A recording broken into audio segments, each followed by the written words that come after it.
Ever look up at the stars and wonder, like, how did all this, life even happen? How did we get here from, well, nothing? Oh, it's the question, isn't it? The one that's Excellent. stuck with humans forever. How did life, this intricate, beautiful mess of chemistry, actually begin? And I'll be honest, for a long time, the explanations felt kind of like, I don't know, putting a Band-Aid on a black hole. Just Yeah. didn't quite cut it. But one of you listeners out there, you had some follow-up questions on a recent science article, and we've got your deep dive ready. Today, we're taking a good, hard look at the article, From Chemistry to Life, over on channel LFD. Really trying to dig into this whole life from non-life mystery. It's a fascinating article because it suggests that the basic ingredients for life could have come together naturally right here on Earth, just following the laws of physics and chemistry. No need for aliens. No aliens required? Honestly, that's almost harder to wrap my head around. Like, you're telling me a primordial soup just whipped up a batch of life. It does sound crazy, right? Like Yeah. finding a perfectly assembled cabinet in a lumberyard. But this article, it dives into something called autocatalytic sets. And these things are game changers. Okay, so hit me with it. What in the world is an autocatalytic set? It sounds kind of sci-fi, not gonna lie. So picture this. You've got a bunch of molecules, right? Mhm. But each one's like a tiny little robot. And not only can they build more of themselves, but they can build other types of molecules in their set too. Like a self-replicating construction crew, but on a molecular level. So they're basically little molecular life hackers. Build yourself, build your buddies, and repeat. Yeah, Hold on. It gets even cooler, right? They don't just build, they actually release energy while they're at it. you got it. They figured out the whole energy thing, even before there was life as we know it. Talk about ahead of their time. Okay, so we've got these little overachievers replicating, building, but there's a big piece missing, isn't there? How do we get from just building stuff to actual information, like the instructions to build, well, something alive? And this is where things get really interesting. Because this is where RNA comes in. You've heard of DNA, of course. Of course, yeah. But RNA might be the original instruction manual for life. So RNA is like the cool older sibling that doesn't get enough credit? Huh, I like that. Think of it this way. If DNA is a perfectly tuned, high-tech machine, RNA is the prototype, still powerful, but simpler. And what this article talks about is these autocatalytic sets we mentioned, they might have actually been churning out the building blocks for RNA. Wait, so those little builders were essentially creating the stuff that would eventually carry the instructions for, well, everything. You got it. It's one of the most mind-blowing parts of this whole thing. But then the article throws another curveball, template RNA. Template RNA. Okay, now you're just using big science words to make me feel like I failed high school biology. Huh, no worries. It's actually pretty simple. Think of using a stencil to make a bigger pattern. That's kind of what template RNA did. These were smaller RNA molecules that helped build longer, more complex ones. Okay, so now I see the bigger picture here, right? We've got our primordial soup, molecules going crazy with replication, making even more complex stuff. And then we have template RNA, making sure the instructions or the blueprints are clear, making things even more sophisticated. Exactly. And that's what the article means when it talks about a pathway from chemistry to life. It's like that part in a movie montage, right? Where the music swells and you see a jumble of parts become something amazing, except in this case, the something amazing is, well, every living thing on the planet. It really is a grand picture. And Channel LFD, they actually lay it out step by step. It almost makes this whole life from non-life thing feel, I don't know, possible. Okay, so walk me through it. What's the first ingredient in this recipe for life? All right, well, first, you got to set the stage. We're talking billions of years ago, early Earth.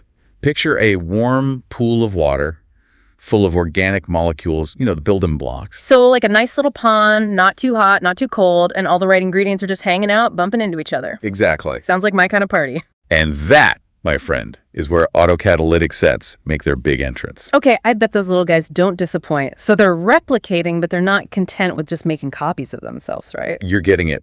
The article, it talks about how those sets, just through interacting with each other with a little bit of luck, they start to make bigger, more complex molecules.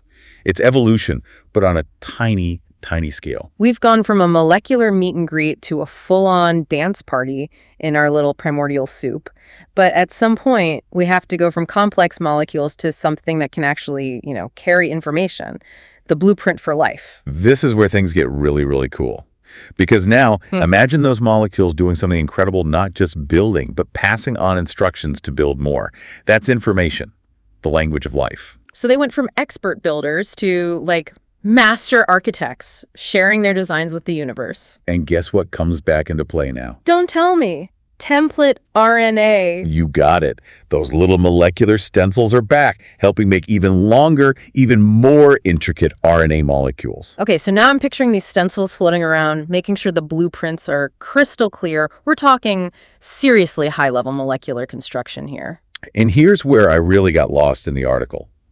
Imagine those RNA molecules packed with information, and now they're finding themselves inside these tiny, protected bubble protocells. So those RNA molecules, they basically leveled up, creating their own little world. But what's so great about a bubble? Protection. Think of it like a safe space. Inside those protocells, the RNA could keep replicating, evolving, without being disturbed. Okay, so we went from a primordial soup to protocells. And all thanks to a few good molecules and a whole lot of self-assembly. It's mind-blowing, isn't it? And there's another layer to this. There's this scientist, Stuart Kauffman. Hit me with it. And Kauffman, he changed the game. Because he didn't just speculate about this stuff, he used math.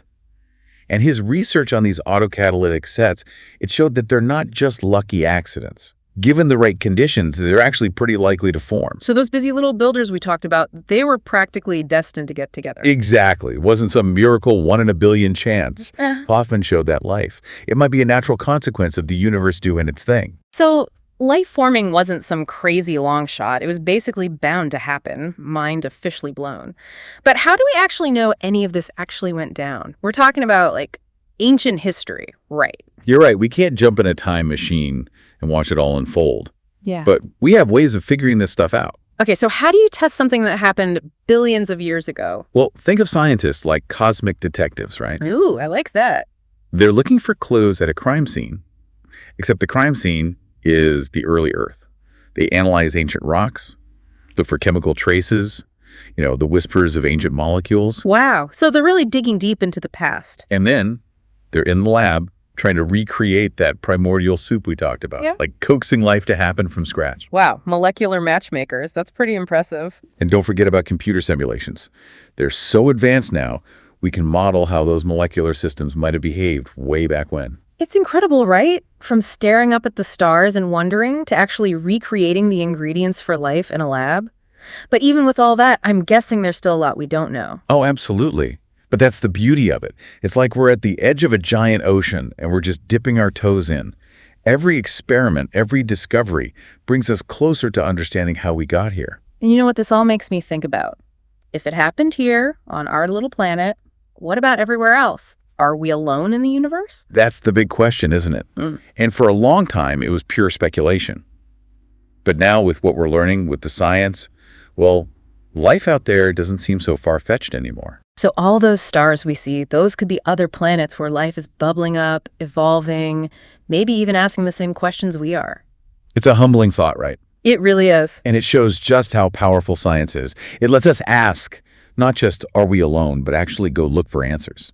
And on that note, I think we've reached the end of our deep dive for today. But remember, this is just the beginning. The story of life, of how it all began, it's still being written.